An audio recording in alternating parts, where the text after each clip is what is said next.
목사님께서 이웃교회에 탐방을 가시게 되었습니다. 앉아서 예배를 드리면서 목사님 말씀을 듣는데 한 20분이 지나가니까 몸이 굉장히 피곤한 날이었던가 봐요. 목사님이 졸기 시작했습니다. 그런데 마침 그때 그 교회 목사님께서 강론을 하시면서 이런 심각한 얘기를 하시는 거였습니다. 사실 제가 여러분들에게 고백할 것이 있습니다. 저는 제 인생에 가장 좋은 시간을 제 아내가 아닌 다른 여자의 품에서 보냈습니다. 성도들이 깜짝 놀라는 거예요. 그 생각 목사님이 이어서 말합니다. 근데 그 여자는 제 어머니였습니다. 사람들이 폭소를 터뜨리면서 긴장이 풀어지고 다시 강론에 집중하게 되었습니다. 이날 졸다가 이 얘기를 들은 목사님은 야, 너무나 좋은 유머다. 나도 우리 교회 가서 써먹어야지 하고 그 다음 주일이 오기를 기다렸습니다. 그 다음 주일날 드디어 강론을 하면서 이 얘기를 했습니다. 사실 제가 여러분에게 고백할 내용이 있습니다. 저는 제 인생의 가장 좋은 시간을 제 아내가 아닌 다른 여자의 품에서 보냈습니다. 평소에 유머를 안 하던 목사님이 심각하게 말하니까 성도들이 다 진짜인 줄 알고 얼굴이 너무나 심각해졌어요. 이 심각한 얼굴을 보던 목사님이 당황을 해가지고 그 나머지 내용을 잊어버리고 말았어요. 그래서 가만히 10초 동안 있는데 이 얘기를 어떻게 마무리를 해야 되겠고, 그래서 이렇게 마무리했다고 합니다. 제가 아무리 생각해도 그 여자가 누구인지 생각이 나지 않습니다. 뭐든지 내 것이 되어야 실수를 안 하는 것 같습니다. 신앙도 내 것이 되어야 됩니다. 부모님 믿기 때문에 나오신 분들 잘 오셨어요. 친구 때문에 아내의 성화에 못 이겨서 나오신 분들 잘 오셨어요. 그러나 이제부터는 나의 신앙을 받아들일 수 있기를 축복합니다. 모든 만물은 다 존재하는 이유가 있습니다. 여러분, 제가 가지고 있는 이 펜은 글씨를 쓰는데 사용되는, 이 글씨 쓰는 역할을 하는 것이 이 펜의 목적이에요. 근데 식사를 하다가 숟가락이 없다고 해가지고 이걸로 밥을 퍼서 드신다면 드실 수가 없는 거죠. 목적과 역할이 다릅니다. 여기 있는 이 마이크는 소리를 효과적으로 전달하는 도구입니다. 근데 못을 박다가 망치가 없다고 해서 이 마이크를 뽑아가지고 못을 때린다면 고가의 마이크가 망가질 뿐만 아니라 못이 박히지도 않고 정말 어려워지죠. 마이크의 목적에 맞게 써야 됩니다. 그렇다면 교회에서 여러분들을 섬기는 목사들은 어떤 목적을 두고 하나님께서 파송하신 걸까요? 오늘 성경이 그 물음에 대한 답을 우리에게 던져주고 있습니다. 첫 번째, 목회자의 역할은 목양과 교육입니다. 에베소 4장 11절에 오면 그가 어떤 사람은 사도로, 어떤 사람은 선지자로, 어떤 사람은 복음 전하는 자로, 어떤 사람은 목사와 교사로 삼으셨으니, 우리가 자주 본 본문이죠. 이것을 원어 성경으로 한번 보여드리겠습니다. 너무 어렵게 생각하지 마시고요, 그저 눈에 보이는 대로, 머릿속에 들어오는 대로 이해하시고, 이해가 안 되는 것은 그냥 넘기시면 됩니다. 첫 번째 단어, 아우토스. 한번 해볼까요? 아우토스, 그가 라는 뜻입니다. 여기서는 예수님이 에도켄은 주었다. 무엇을 주었느냐? 투스, 이건 정관사입니다. 맨, 어떤 사람을, 그 다음에 아포스톨루스, 어떤 사람은 사도로 주셨다, 교회에. 그 다음에 또 이어집니다. 투스, 대, 어떤 사람은 프로페타스, 이것은 선지자로 주셨다. 투스, 대, 유앙겔리스타스, 어떤 사람은 복음 전하는 자로 주셨다. 투스, 대, 포이메나스, 어떤 사람은 목자, 카이, 그리고 디다스칼루스, 교사로 주셨다. 여러분, 쉽죠? 이해하면 이해하고 못하면 넘어가는 것입니다. 자, 그러면 여기서 굉장히 중요한 직분 몇 가지를 우리가 정리해야 됩니다. 첫 번째, 사도라고 하는 단어입니다. 영어의 apostle이라는 단어는 신약 초대교회에만 있었던 직분입니다. 선지자, prophet, 영어로 하면 prophet이죠. 이 단어는 구약 성경과 초대교회까지, 구약 시대와 초대교회까지만 존재했습니다. 그 다음에 복음 전하는 자, evangelist, 이 전도자라고 번역을 하는데요, 이것은 지금도 있습니다. 흔히 우리가 여전도사님을 evangelist라고 우리가 영어로 번역하면 이건 틀린 겁니다. 전도자는 지역교회를 섬기는 사람이 아니라 전국과 전 세계를 다니면서 불신자들을 구원하는 강론을 집중적으로 하는 사람들, 이 전도자, 빌리 그레함 같은 분들, 옛날에 이성복 목사님 같은 분들, 이런 분들, 무디 같은 분들, 이런 분들이죠. 물론 간혹 그분들은 교회를 다니기도 하기도 하지만 전 세계를, 또 전국을 다니면서 영혼 구원에 앞장서는 분들, 복음 전하는 자, 전도자입니다. 그러면 여전사님은 뭐라고 불러야 되냐면 그냥 패스터라고 부릅니다. 패스터. 그들도 목자입니다. 근데 목사와 구분할 때는 목사는 안수받았기 때문에 좀 더 길게 쓴다면 오데인드, 안수받은 패스터, 오데인드 패스터라고 합니다. 절대로 여전사님을 이벤젤리스트로 번역하면 오역이 됩니다. 그 다음에 목사와 교사, 이것은 목사를 가리키는데 지금도 있습니다. 자, 그럼 여러분 이것을 관사를 중심으로 여러분에게 좀 설명을 드리려고 합니다. 정관사 더에 해당되는 이 관사들을 살펴보면 목사와 교사라는 이 두 가지 이 용어에 대해서 여러분이 좀 더 쉽게 이해할 수 있습니다. 자, 여러분 보십시다. 사도라는 단어는 대괄호 안에 제가 영어식 발음표를 써놨습니다. 한번 따라합시다. 투스, 아포스톨루스, 사도라는 단어입니다. 이 아포스톨루스라는 명사 앞에 정관사 투스가 하나 들어가 있습니다. 그 다음 선지자 한번 따라합시다. 투스, 프로페타스. 역시 프로페타스라는 명사 앞에 정관사 투스가 하나가 붙어 있습니다. 그 다음 복음 전하는 자 투스, 따라합시다. 투스, 이완겔리스타스. 전도자라는 이완겔리스타스라는 단어 앞에 관사가 하나 붙어 있습니다. 그런데 이제 문제는 목사와 교사입니다. 목사도 명사고 교사도 명사인데 여기에 관사는 하나만 있습니다. 한번 따라해 봅시다. 투스, 정관사입니다. 포이메나스. 이 포이메나스가 그대로 번역하면 목자, 양을 치는 목자라는 단어입니다. 포이메나스. 제가 어디 인터넷에 아이들을 포이맨이라고 제가 잘 씁니다. 포이맨, 단수가 포이맨이거든요. 포이메나스. 그 다음에 카이, 따라합시다. 카이. 그리고, 그리고라는 뜻이고, 그 다음 또 따라합시다. 디다스칼로스, 교사라는 뜻이 되겠습니다. 자, 근데 여기서 주목하실 것은 목자 그리고 교사라는 말, 이것이 각각 정관사 투스가 붙어 있는 것이 아니라 두 단어를 하나의 관사가 이끌어가고 있습니다. 왜 그런지 아십니까? 이럴 때는 하나의 직분에 대한 두 가지 기능을 설명하는 것입니다. 그래서 목사와 교사라고 번역된 우리말은 이렇게 번역하면 좋을 것 같아요. 목자와 교사. 원어에 이 목자라는 포이메나스와 교사라는 디다스칼루스가 나오는데 목자와 교사로 번역하면 좋을 것 같아요.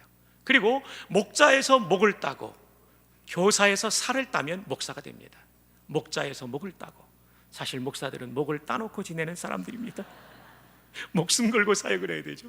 그래서 목사라는 단어는 목자이면서도 교사이어야 합니다.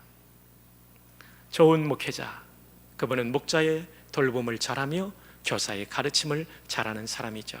그러나 완벽한 목사는 없습니다. 둘 중에 하나는 약하게 되어 있지만 가장 완벽한 분은 예수님이셨죠. 그리고 저를 포함한 모든 목회자들은 이 두 가지를 잘할 수 있기를 위해서 부단히 성령 안에서 노력해야 될 줄 믿습니다. 김나연 목사님 아멘 했어요? 저도 아멘이고요. 뒤에 계신 목사님들도 아멘, 아멘입니다. 자, 여기서 여러분에게 좀 송구한 말씀을 드리려고 합니다. 교회의 규모가 있다 보니까 담임 목사가 한 분 한 분의 성도님들을 목자로서 돌보지 못하는 송구함이 있습니다. 정말 죄송합니다. 한 분 한 분을 더 잘 돌보아야 되는데 대신 저는 교사 역할에 더 많이 치중되어 있는 규모의 교회의 목사입니다. 우리 성도님들에게 그 부분을 정말 송구하게 생각합니다.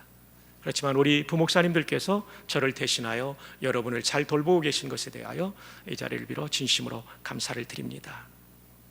저는 주일 강론과 그리고 금요 강론과 특별 새벽기도 강론을 주로 제가 이끌고, 그리고 주일 오후와 수요일과 평일 새벽기도를 우리 또 부목사님들이 이끌면서 목사님들이 돌봄과 가르침의 역할을 감당하고 있죠. 어쨌든 저희들 모두가 여러분들을 더 잘 돌보고 그리고 가르치도록 노력하겠습니다. 제가 원어 성경을 바탕으로 에베소 4장 11절을 한번 쉽게 여러분 귀에 쏙 들어오게 한번 번역을 해봤습니다. 예수님이 사도들, 선지자들, 전도자들, 목사들을 교회에 주셨습니다. 여러분 굉장히 쉽죠?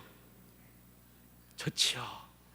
예, 이렇게 쉽게 정리할 수 있습니다. 뭐 다 군더더기 빼고요. 핵심만. 예수님이 사도들, 선지자들, 전도자들, 목사들을 교회에 주셨습니다. 근데 사도는 지금 없죠. 선지자도 없죠. 그리고 우리 교회는 전도자도 없죠. 그럼 우리 교회는 지역교회를 섬기는 담임 목사와 부목사님들, 또 우리 전도사님들, 목사들만 있는 것입니다. 이해되시면 아멘?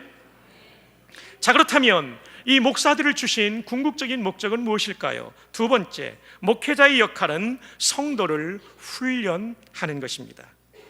에베소 4장 12절을 중심으로 말씀을 드리려고 하는데, 먼저는 11절부터 연결해 보아야 됩니다. 11절 제가 번역한 내용을 읽어드리면, 예수님이 사도들, 선지자들, 전도자들, 목사들을 교회에 주셨습니다. 우리 교회에 목사들을 주셨습니다. 왜 주셨습니까? 거기에 대한 답이 12절입니다. 자, 여러분 12절의 첫 번째 단어를 찾아보십시오. 첫 번째 단어가 뭡니까? 이는. 잘 보셨어요. 그 앞절이 내용이 뭡니까? 11절에 목사들을 교회에 주셨습니다. 왜냐하면 그 뜻이 이는이라는 것입니다. 왜 목사들을 교회에 주셨냐면, 이는 성도를 뭐하게 하기 위해서? 온전하게 하기 위해서 주셨습니다. 온전하게라는 말이 명료하지 않죠.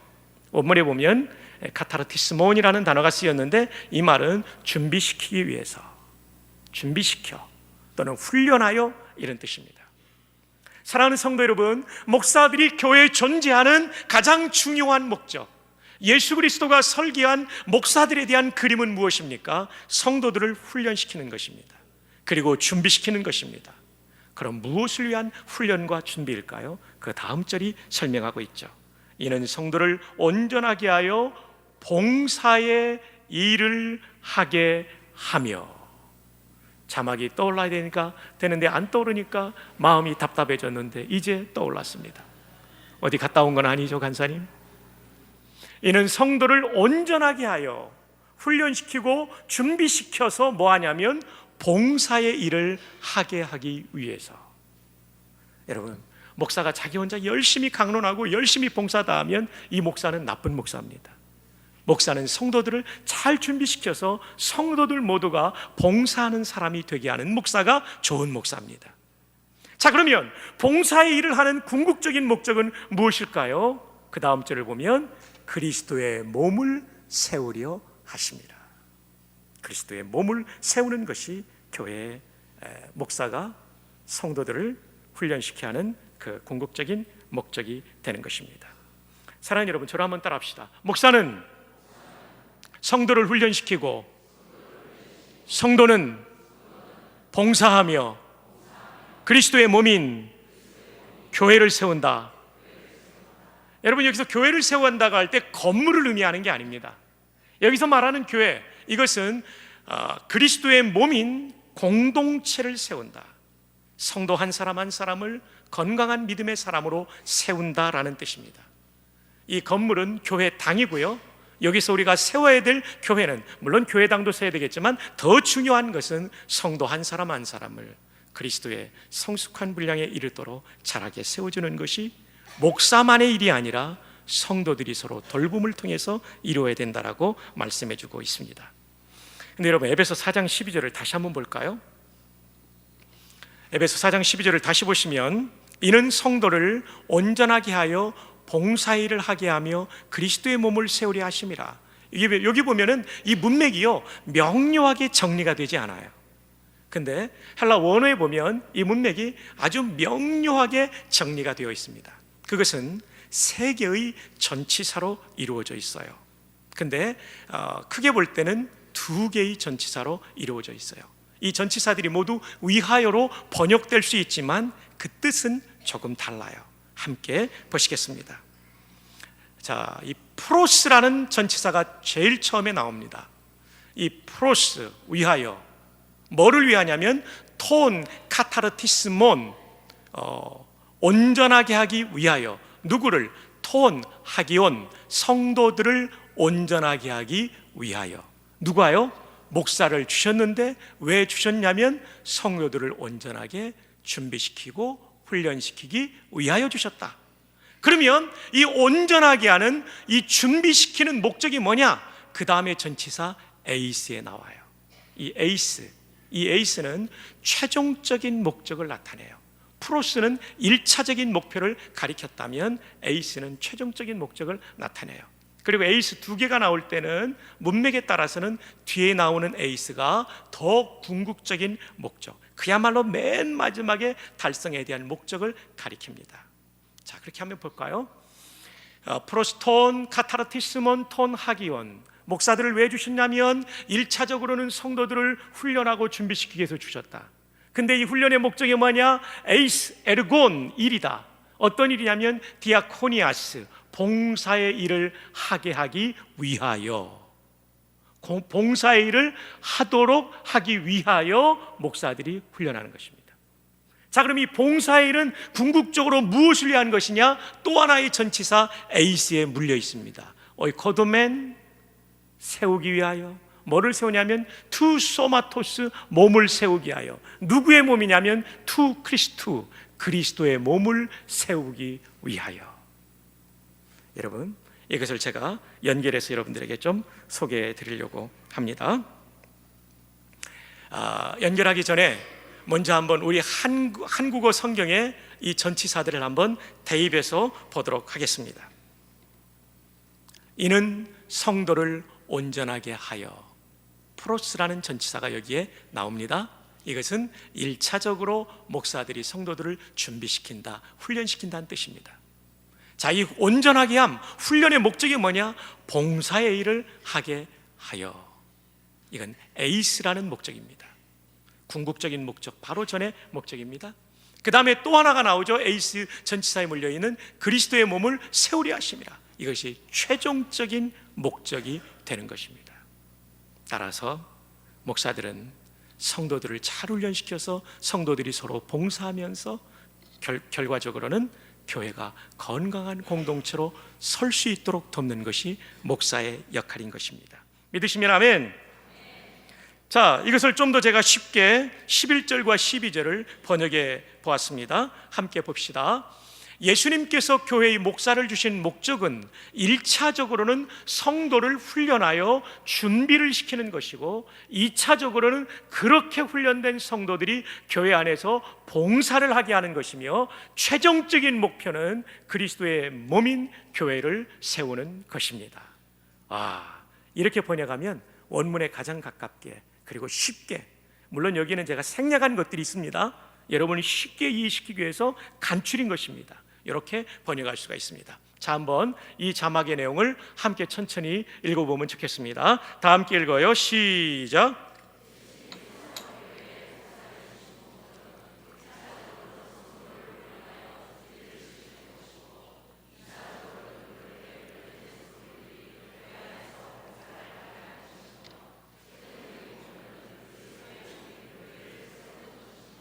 아멘. 그렇습니다. 여러분께서 주일 낮예배 나와서 이렇게 예배 참석하는 것 정말 소중한 일입니다. 우리 교회 공동체 전체가 하나님께 영광을 올려드리며 그분이 주시는 음성을 듣는 거죠. 그리고 또 그분이 주시는 위로와 새 힘과 미래를 향한 하나님의 약속을 받는 너무나 소중한 시간입니다. 어떤 성도는 정말 우리 교회 나온 지 몇 달 동안 계속해서 울며 다녔대요. 왜냐하면 하나님이 내 마음, 내 아픔, 상처를 만져주시는 그 터치를 경험했기 때문이라고 그래요. 맞아요. 예배가 그렇게 소중합니다. 그러나 예배만 가지고는 안 됩니다. 그리스도의 몸을 경험할 수 있는 소그룹 공동체인 목장에, 여기 있는 대학 청년들은 헤세드와 아바딤에 가서 소그룹에 참여해야 됩니다. 거기서 우리는 비로소 성도가 서로를 돌보는 봉사를 경험하게 되고, 그리고 거기서 우리는 서로를 세워주고 격려하고 광야 같은 인생에서 힘을 얻는 그런 은혜를 경험하게 될 것입니다. 하나님은요, 사람을 만들 때 관계적 존재로 만들었어요. 그래서 이렇게 엄청난 대그룹의 사람이 모여서 예배 드릴 때 하나님이 1대1로 만나주기도 하지만, 하나님은 또 다른 사람을 통하여 나를 세워가기도 하십니다. 우리가 목장 모임에 나가야 될 중요한 이유는 바로 우리가 그런 존재로 지어졌기 때문입니다. 이것은 교회에 있는 소수의 목회자가 여러분 한 분 한 분과 인격적인 관계를 다 맺고 도와줄 수가 없어요. 왜냐하면 하나님이 그렇게 만들지 않았기 때문에. 이 많은 성도를 어떻게 20명 안팎의 성도들이, 목회자들이 다 돌볼 수가 있겠어요? 성경이 원하는 그림은 그게 아니라 훈련받은 성도들이 서로를 돕고, 아직은 훈련받지 않았을지라도 서로를 돕는 가운데 교회 공동체가 그리스도의 몸으로 세워져 가는 게 성경적인 그림, 예수님의 설계도라는 사실을 기억하시기를 바랍니다. 여러분, 이 교도소에서 가장 고통스러운 처벌이 뭐냐면요, 독방에 들어가는 거랍니다. 독방에 들어가면 그렇게 사람이 힘들어할 수 없대요. 왜냐하면 인간은 관계적인 존재이기 때문에 그렇습니다. 그래서 여러분 모두 2015년도에는 목장 모임에 나아가시기를 바랍니다. 그리고 정말 불가피하게 나오지 못하는 분들이 있다면, 하나님, 목장 모임에 나아갈 수 있는 여건을 만들어 주십시오. 그것이 온전한 신앙생활로 향하는 첩경인 줄 믿습니다 라고 기도할 수 있기를 바랍니다. 그래도 안 되는 분들은 관리 목자들을 통해서 전화를 받고 주일날 왔을 때 얼굴을 보면서라도 여러분의 관계의 끈들이 교회 안에서 계속 이어지기를 바랍니다. 하워드 핸드리스 목사님은 건강하지 않은 교회의 모습을 이렇게 말했습니다. 건강하지 않은 교회의 모습은 축구와 비슷하다. 휴식이 절실히 필요한 사람 22명이 경기장에서 뛰고, 운동이 절실히 필요한 사람 5만 명이 관중석에서 구경하고 있다. 여러분, 이 22명의 축구 선수들은 운동이 더 필요하지 않은 분들입니다. 그 사람들한테는 정말 관중석에 앉아서 쉬어야 될 사람들입니다. 그런데 운동이 필요하지 않은 사람은 죽어라 뛰어다니고, 운동이 필요한 5만여 관중은 그냥 관중석에서 구경만 하고 있는 축구장. 이런 교회는 건강한 교회가 아니라고 말합니다. 왜냐하면 교회는 그리스도의 몸이기 때문에, 몸을 보면 모든 지체들, 모든 부분들이 서로 돕고 서로 세워가죠. 그래서 이 몸이 유지되는 것처럼, 그리고 발전하는 것처럼, 성숙하는 것처럼, 교회가 건강한 교회가 되기 위해서는 성도들이 서로 돕는 그런 역할들이 일어나야 되는 것입니다. 새해 여러분 모두가 목장 모임에 나아갈 수 있기를 바랍니다. 목회자들은 훈련하는 역할이 주어졌고, 여러분은 사람 한 사람 한 사람을 돌보며 세워가는 역할이 주어졌다는 것을 기억하시기를 바랍니다. 내년에는 제가 직접 제자 훈련을 하려고 합니다. 가능하면 직장 생활하는 남성들을 위해서 주일 오후에 좀 가지려고 합니다. 오후 예배 끝난 다음에, 목자 훈련 후에 제가 가질 계획입니다. 희망하는 분들의 많은 참여를 바라고요. 사역반은 1년은 좀 건너뛰고 진행될 계획입니다. 자, 이제 말씀을 맺습니다. 건강한 교회가 되기 위해서 목회자의 역할은 뭘까요? 목회자가 훈련도 시키고 봉사도 다 하고 사람들 다 만나고 다니고, 물론 기본적인 신방과 이런 것들은 다 하겠지만, 그런 일에 쓴다면은 모든 성도들은 관중에 불과한 성도들이 될 것입니다.